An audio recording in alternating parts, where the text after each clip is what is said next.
This past September, I went to see the doctor because my blood pressure was running high, like really high, like 160 over 116. That's kind of high. Anyway, so I go to the doctor, and long story short, he puts me on blood pressure medicine, but he has the goal for me, and I have the goal for myself at this point, to see if we can do some things and take some steps that can get me back off of blood pressure medicine. And one of those things was to lose some weight. And so between September of this past year through the later part of May this year, I'd lost somewhere around 12 pounds. Nothing breathtaking or anything, but I was down, so that was good. Anyway, I went back to the doctor for a 6-month checkup to see how the blood pressure was doing and how the medicine was working. And as I was there, though, the doctor said something to me that I really think he should have been ashamed of. I mean, really ashamed. He said, "I think you should lose another 25 to 30 pounds. The gall. I mean, you may have a doctor that has nerve like that. Anyway, so that's what he said to me. But to accomplish this goal, he said, what I think would probably be beneficial for you is to do one of these low-carb diets. He said, I've had a lot of patients who've had a lot of success with this. I think it would work pretty well for you. So maybe a modified Atkins, maybe a South Beach, something along those lines. Check out one. They're all fairly similar. So do that and see when I see you back in December, let's see if we can get to another 25 to 30 pounds off. So after I hear him say that to me, I do some investigation. I decide I want to do this South Beach diet. And how the South Beach diet works is that there's 3 phases. It's a low-carb thing. And of these 3 phases, the first phase is just 2 weeks, but it's by far the most difficult because in those 2 weeks, you can have effectively 0 carbs. And so obviously, things like bread and any type of baked good, crackers, rice, potatoes, corn, anything that's high in carbs, you absolutely can't have any of that. And you can have proteins, you can have some fats, but even then you're supposed to watch those. You can have meat, but it's got to be lean meat. You have to avoid things that have any added sugar. In these first 2 weeks, you cannot even have ketchup. And so the list of things that you can actually have during those first 2 weeks is pretty limited. Well, after I had said that this is what the doctor wants me to do and looking into the South Beach thing, Caroline graciously says and volunteers, "Hey, I think I'd like to do this with you." And so that was an absolute godsend because that way she was ensuring that supper time, that evening meal for us, was in keeping with this diet plan. This required for her some real work and some genuine creativity because there's so much that you just simply cannot use. She'd been online and had looked for some recipes and found this one. It was some type of bean concoction that she thought, well, this sounds pretty good. And so it was one of the first nights that we were on this, and we sit down to eat supper, and this recipe called for a number of Indian spices, like there was a lot of curry in it, and not just any bean, but specifically lentils. I'd never had lentils before. I've heard of lentil soup. I'd never had that, but this recipe calls for lentils. After having eaten this, I came to a very simple conclusion. If you go to the grocery store this afternoon, the manager should greet you in the parking lot and offer you money to take lentils off the shelf. They are, to me, the most despicable of beans. And it's not that they taste so bad, it's just that they taste so not good. And they have a firm exterior to them, and that's not problematic. It's just when you bite into it, it tastes like it's compressed dust. Like if you were to go around the corners of your house with a broom and get all the dust together and put it into capsules, well, you'd have a bag of lentils. Anyway, so we're eating stuff like this for those first 2 weeks, and long story short, in 2 weeks I lost 10 pounds, and it was not easy. I didn't enjoy it, but I lost 10 pounds in 2 weeks. That's pretty significant. At that point, though, I decided I'm through with the South Beach thing. I mean, it's just crazy. I want to do something different, and so I have been doing that. And since the few days after Memorial Day, I'm down as of yesterday 19 pounds.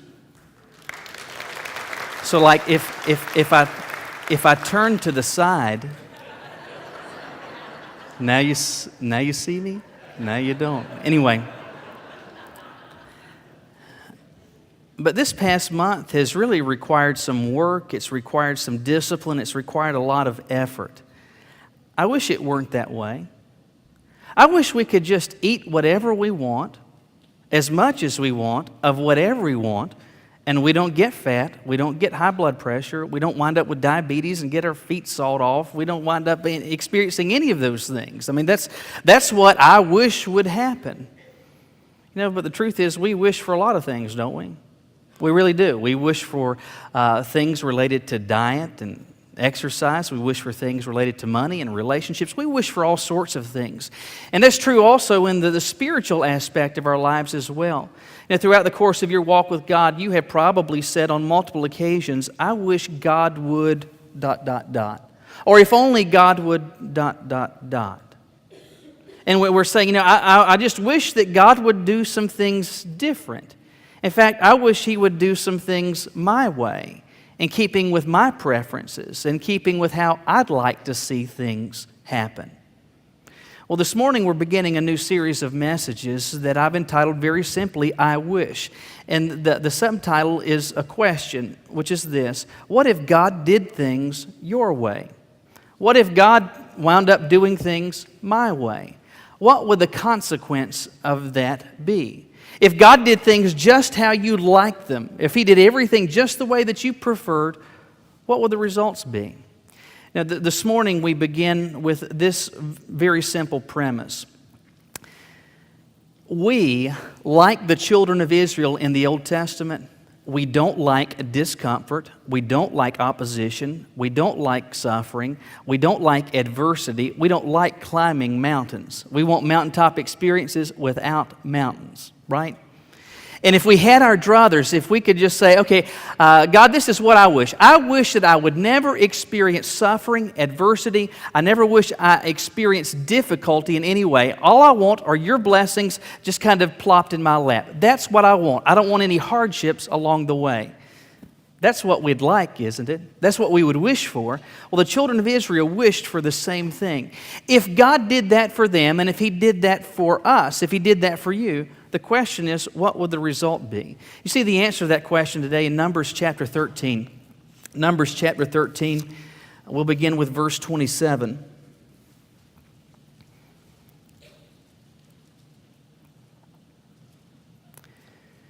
Numbers chapter 13, beginning with verse 27.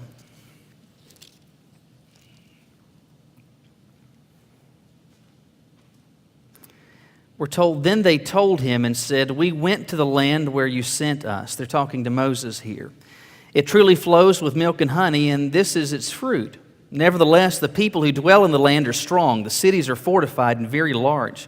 Moreover, we saw the descendants of Anak there.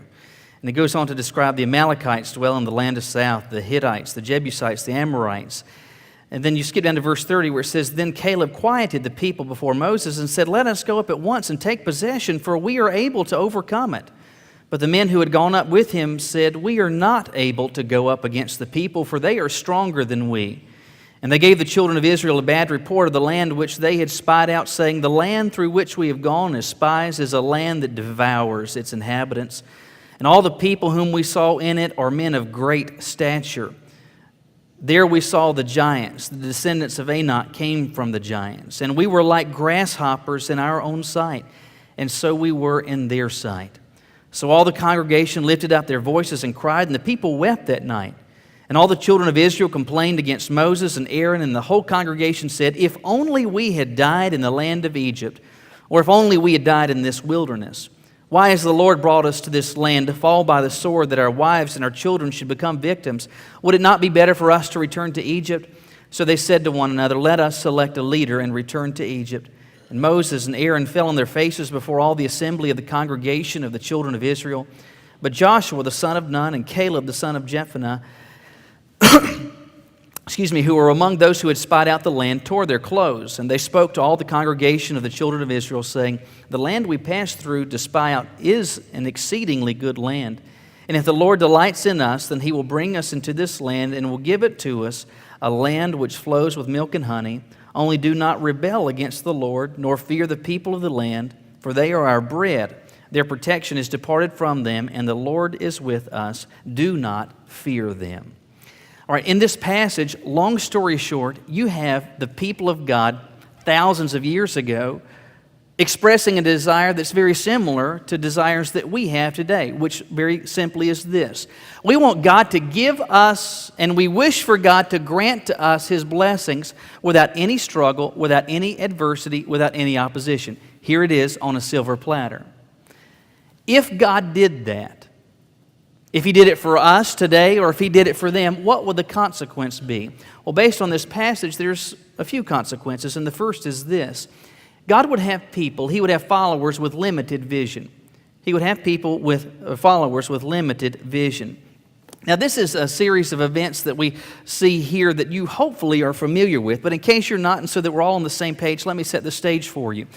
For 400 years, 4 centuries, the children of Israel had been slaves in the land of Egypt. They were doing backbreaking work, making bricks for these massive construction projects for the nation of Egypt. Throughout these 4 centuries, they had been saying and repeating what God had promised to them, which that this day will someday come to an end. And you're going to experience and dwell in a land of promise, the promised land, a land flowing with milk and honey. But year passed, decade passed, century passed, and finally God raises up Moses to be the leader of his children. And so Moses goes to the Pharaoh and says, "Let my people go." And Pharaoh's not interested in that. And of course, you remember the series of 10 plagues that God uses to get the Pharaoh's attention. And finally, the children of Israel are able to leave Egypt, and they're headed toward the Promised Land. Well, when they are on the way out of Egypt, they have this miraculous crossing of the Red Sea. And after that, now they've got Egypt in the rearview mirror. They're headed to the Promised Land. The problem is they don't know exactly where it is. They don't have a map. There's no GPS. They don't have a tour guide with them. So how do they know where this place is? Well, God intervened and supernaturally guided them. We're told that during the day they could travel and there would be a cloud that would hover over them pointing the direction. If they decided they'd prefer to travel in the cool of the evening, there was what the Old Testament describes as a pillar of fire, some type of light in the sky that would guide them, hover over them, showing them the direction to go. By the time you get here to Numbers 13, the children of Israel are on the outskirts of the Promised Land, and Moses does something that's actually very smart. He selects 12 men to go into and to spy out this land, to see if in fact this land is as God described it, an abundant, beautiful, lush land. And also to see, is it empty, is it vacant, is it occupied, what's going on? And so these 12 spies, they go in and they scout out this mass of territory, and then they come back to Moses and they give their report. And so when they start that in verse 27, they said, "We went to the land where you sent us. It truly flows with milk and honey, and this is its fruit." You know, Moses, you were exactly right. In fact, God was right when He said that this is an amazingly abundant, lush land, and it's wonderfully fertile soil, and we could not imagine a better place to be able to set up, to live, and to establish not simply our families and communities, but our nation. A wonderful place. In fact, it's so good. Here's some samples of the fruit that we brought back from there. And so they're saying how wonderful it is, but then you get to verse 28, and verse 28 begins with a form of the conjunction but. In this instance, they say, "Nevertheless." It is wonderful. God was right. You were right, Moses. It's a beautiful place. Nevertheless, the people who dwell in the land are strong. Moses, I don't know if you're aware of this, but it's not empty. It's not vacant. There's people living there. They're strong. Beyond that, they live in cities that are fortified. As if that were not enough, they're big. Compared to us, they're giants. We're like grasshoppers before them. They are so big. Well, that's the report that they're bringing back, but not everyone, not all of the 12 spies are saying this. In verse 30, Caleb says, "Let us go up at once and take possession, for we are well able to overcome it." And so Caleb stands up as one of the 12, and Joshua later joins forces with him, so that you have 2 of the 12 that are saying, yeah, what they have said is correct. It is a land that is occupied, and there are people in fortified cities. They are big people, but all we know is this. God told us about this place. He has miraculously guided us to this place. He has given miracle after miracle after miracle to confirm as tangible proof of the fact that He is in this and He is on our side. The only thing left for us to do is just to take God at His word and go ahead and take this land. Hearing all of this, the people, the crowds, these thousands, hundreds of thousands, perhaps numbering over 1 million people, are hearing this report. It's spreading throughout the people. And what's their response? Verse 14, all the congregation, or verse 1 of chapter 14, all the congregation lifted up their voices and cried, and the people wept that night. And so they've heard this, and they begin, it shouldn't be this way. And they begin to whine and moan. Everyone pulls out their violin. They get out their wine and cheese. And they begin to whine and moan, woe is me, gloom, despair, and agony on me. Thank you for the hee-haw fans. Anyway. That one was free. So they're singing the blues, they are weeping, they are sorrowful, they are so sad. And notice when they get up the next morning, they go to Moses and Aaron and they say this, if only we had died in the land of Egypt, or if only we had died in the wilderness. Moses, this isn't right. They are so sad, they're so discouraged, they're so downtrodden, they are in absolute despair, and they say this, if only we had died back in Egypt, or maybe if somehow along the way, or out here in the wilderness area, if somehow we had just died along the way, we would be better off. Now, if you think about it, they're saying very simply, we wish, and we do wish, that we were dead. But think with me about that. Is that really what their desire is? I mean, do they really wish that they had died in Egypt? Do they really wish that they had died out in the wilderness? No, they really don't. What do they really want? They want the land. They want the promised land. They want Canaan. They want this land flowing with milk and honey. They want more of these fruits. They want these cities to be their own. They want these wells that they have not dug to become their own possession. They want all of this. That's what they really want. But how do they want it? Without any struggle, without any opposition. They want it merely handed to them on a silver platter. Well, what if God did things their way? I mean, when push comes to shove, that's their wish. God, just give us this blessing, drop it in our laps, we'll call it a day. If He had just done that, instead of leading them to have to go and take and conquer this land, what would the result have been? Well, you get a hint down in verse 8.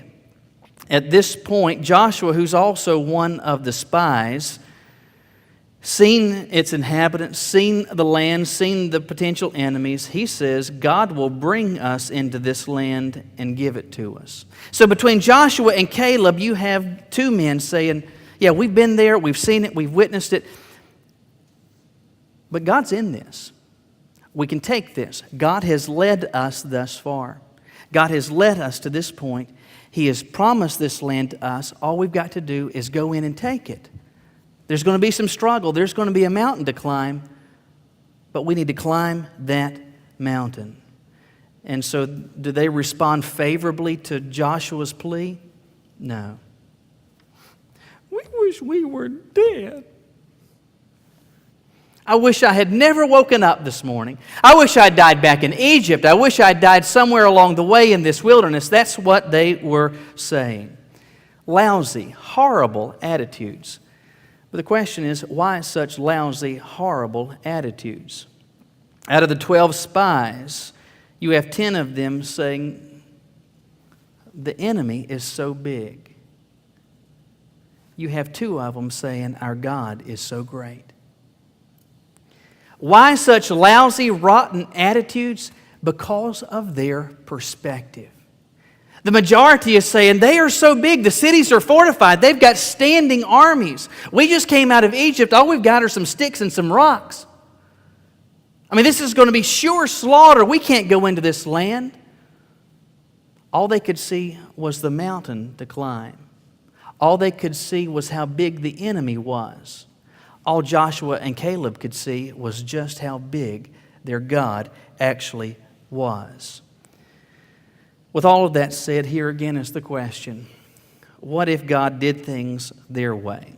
What if God did things our way and just gave us unparalleled blessing without ever leading us through opposition? Well, then God would have had then, as He would now, followers with very limited perspective. Followers who can always only see the mountain, not the maker of the mountain and the one that can bring it to nothing. On Monday night, I had a little bit of challenge at the house.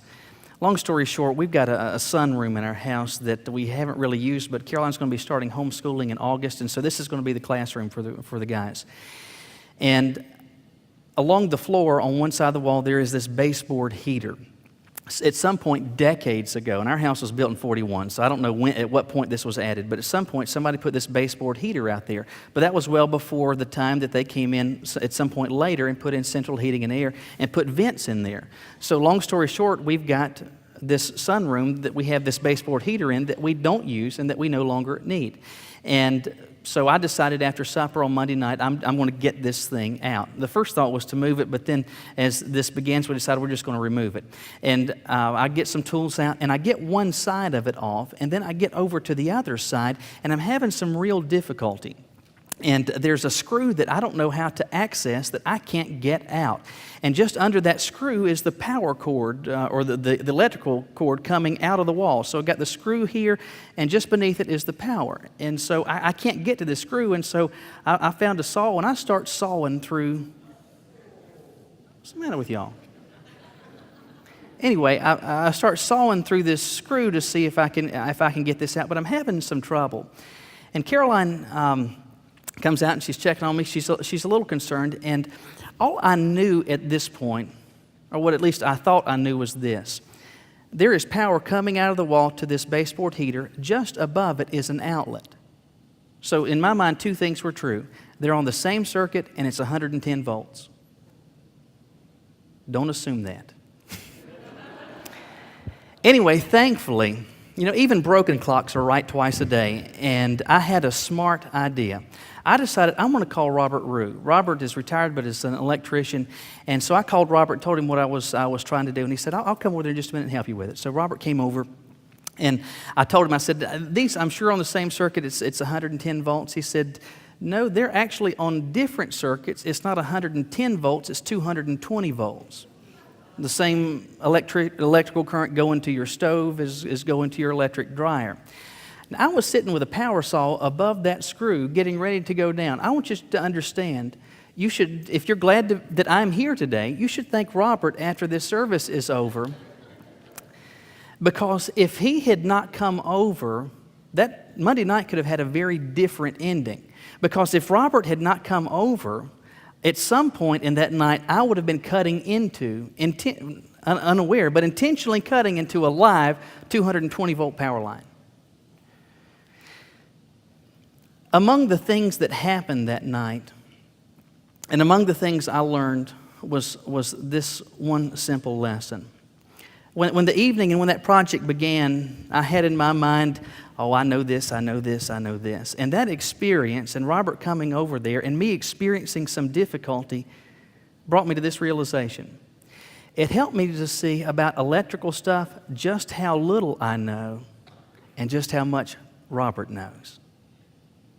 If I had not experienced that opposition, I would have thought my knowledge was up here. I knew so much. I could do this, I could do that. But experiencing some opposition helped me to see just how much or how little I knew and just how much Robert knew. Listen, what happened to me on Monday night with Robert is something that God wants through circumstances to teach you on a daily basis. And He will intentionally lead you, as He did with His children back then in the day of Moses, to experience opposition, difficulty, and mountains to climb, because He wants through those circumstances to help you understand just how small you are, how little you know, how big He is, how limitless His knowledge, and how limitless His power. If God just did things our way, we would be people, we would be followers with a very, very limited perspective. Thinking of ourselves in disproportionate fashion, thinking of God in disproportionate fashion. The truth is, it's best that God doesn't do things our way. Well, there's another consequence that you see in this passage, which is this. God would have followers content with the familiar. He would have followers who were content with the familiar. All right, so Moses and the people, they've heard the report from the spies. 10 are saying, no, we can't do this. Mountain's too great, obstacles too great, risk too high. We're going to be slaughtered. It's going to be a bloodbath. And then 2 of them, Joshua and Caleb, are saying, God has led us. God is in this. God's going to give this to us. And so the people respond in verse 2, if only we had died in the land of Egypt, if only we had died in the wilderness. Then they look around and they say, well, we didn't. We're here. We're alive. We've got to figure out now what to do. So they have a plan. They develop a plan. At the end of verse 3, they ask themselves a question, would it not be better for us to return to Egypt? And so they said to one another, let us select a leader and return to Egypt. What we have here is a leadership problem. And it's Moses and Aaron's fault. It's their specific failure of leadership that has brought us to this point in the first place. If it weren't for these 2 goons, we wouldn't have left Egypt, and at least the things that we knew and the things that were familiar to us, to come out here in the middle of nowhere facing an enemy that we're going to be just slaughtered before. And so what we need to do is to say we need a change in the guard. We need to find one among our group who can be our leader, who can take us back to Egypt. And if he can get us back to Egypt, maybe, just maybe, he can talk and coax and smooth over things with the Pharaoh so that maybe we can get our old jobs as slaves back. Now think with me what they're hoping to experience. They're hoping to go back to the same place that for 4 centuries, for 400 years, they had been crying out, woe is me. They're hoping not just to go back to this place that they have known for so long, but to go back and be slaves. Well, slavery has always been terrible. At the very least, under the best circumstances, you're not free. You don't come and go as you wish. You are constantly under the thumb of someone. Someone, and in this case, a nation and leadership that views you as valuable only because of the work that you can accomplish. That you are essentially a machine, and your value is only in the labor that you can produce. And so they're hoping maybe we can get back to Egypt and we can get back to what we'd been lamenting for 400 years, baking these bricks, being a part of these massive construction projects for Egypt. Maybe, just maybe, we can get back to that. Isn't that crazy? Let's get some new leadership so we can get back to Egypt and be slaves again. Do you see what's going on? Their ultimate wish is that God would just give them this promised land, that just plop it in their laps. Here it is. It's yours for the experiencing. They wanted God to do that in the absence of any struggle, in the absence of any opposition, in the absence of any difficulty. And when that could not be experienced, they decided, you know what? It's better for us to go back to Egypt. It's better for us to go back and be slaves. They would rather go back. 400 years they had done this. Now, there were people alive at this point who their entire family lineage, as far back as anyone could remember, had been slaves. Their parents had been slaves, their grandparents, their great-grandparents, their great-great-great-great-grandparents. All they had known is slavery, and they're saying, we want to go back to that. If God would not simply hand them what they wanted in the absence of any difficulty, they were willing to content themselves with the past, content with what they were familiar with, regardless of how rotten it was. You've heard me mention on a number of occasions my mom's mother, that grandmother, and I called her Charles. And when I was little, Charles had this couch in her house. And when I was little, this couch was old then. And it was old because this was the couch that she had when my mother was born. And so there had not been a time in my life or my mother's life when this couch had not been there in Charles's house. And in 1988, my grandfather died, and Charles came to live with us. A few months later, we moved into a bigger house to accommodate our needs for space. And when we made that move, you know what made that move with us? This old couch.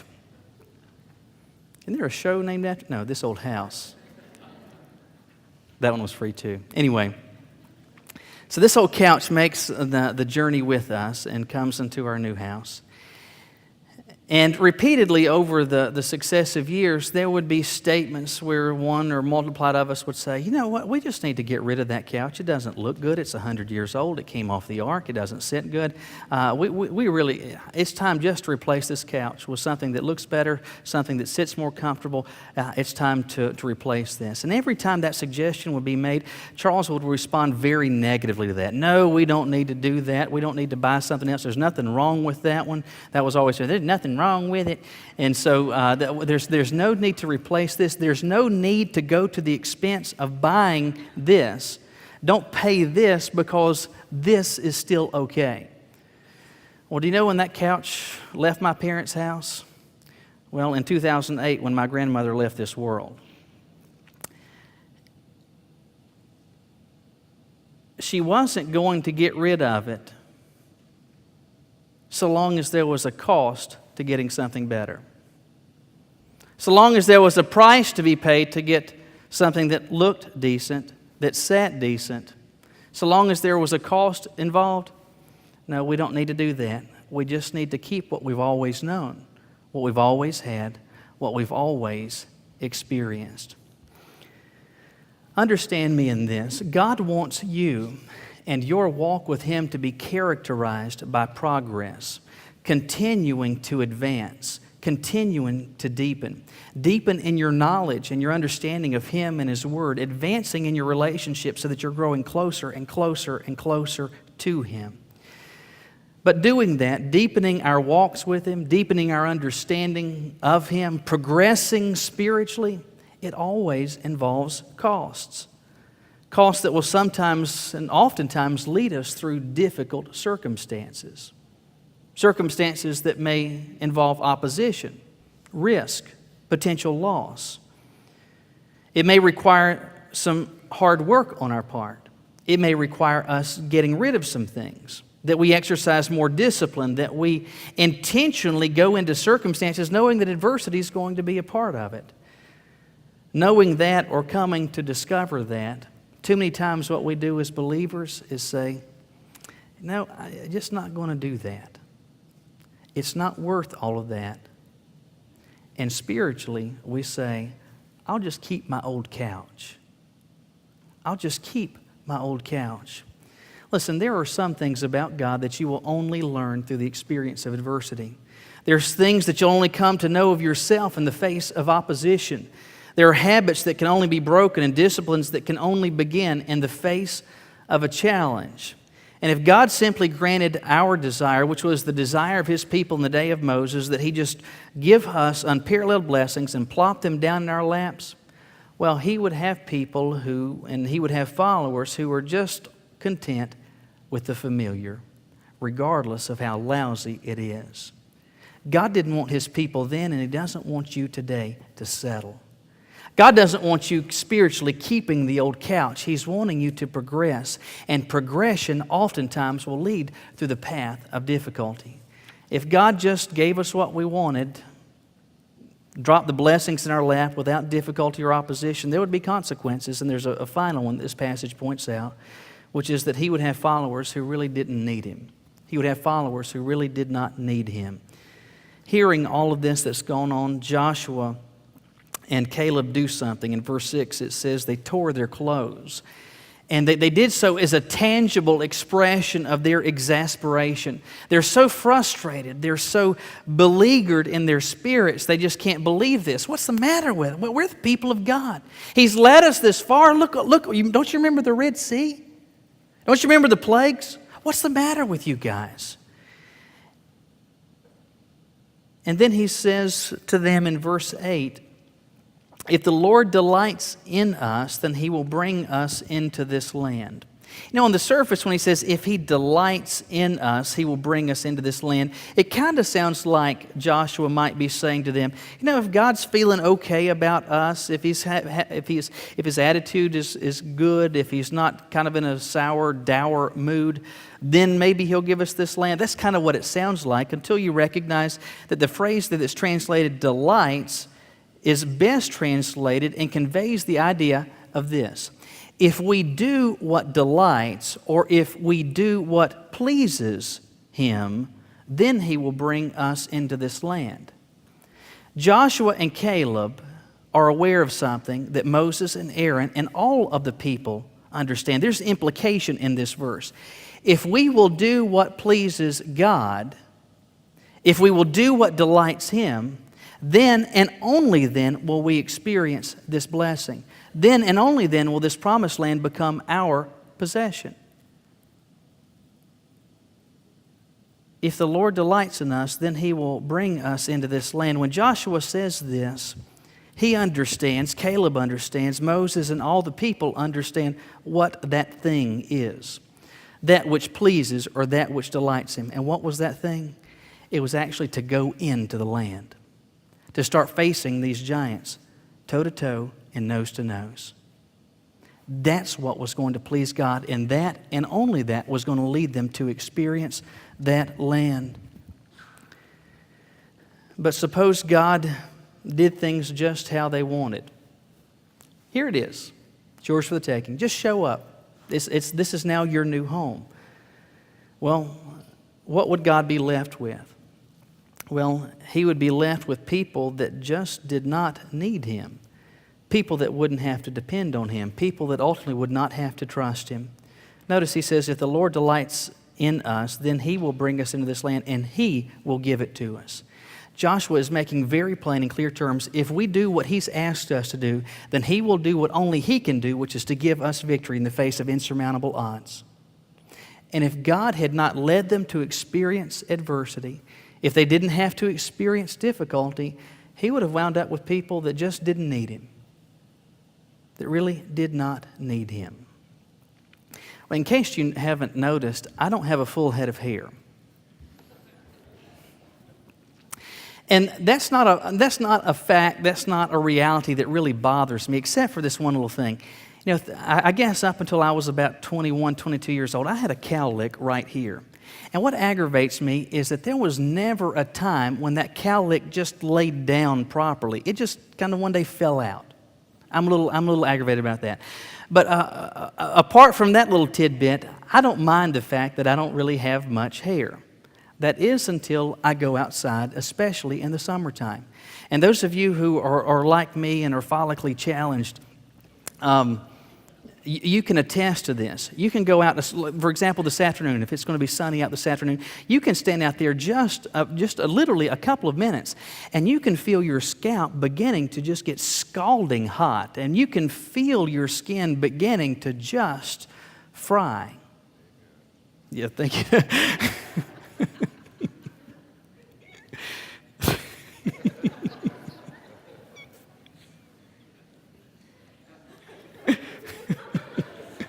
My back's doing great. Anyway, but you can be out there for just a moment, and you can feel your scalp just beginning to get scalding hot.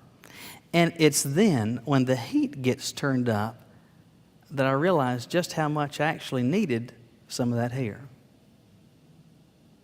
It's only when the heat gets turned up that I realize just how much I need what I had.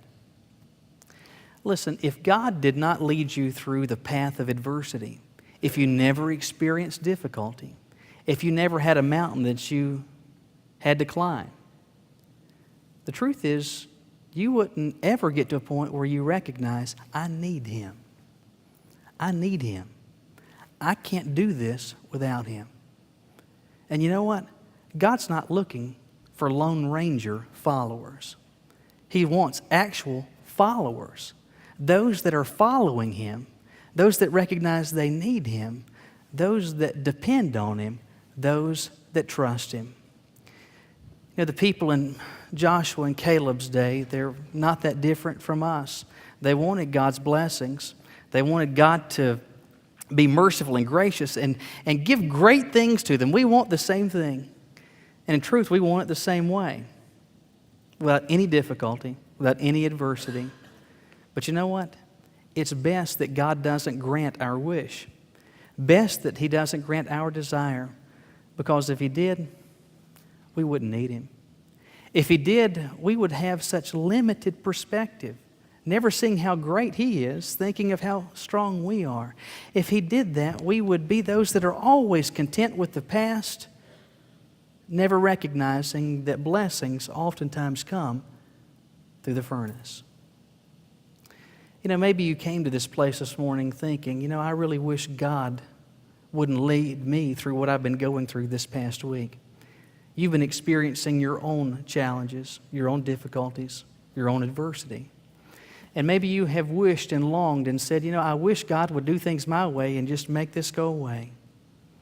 But hopefully you see that God's ways are always best. And what He's looking for, very simply, is for you to be okay with that. Won't you bow your heads with me?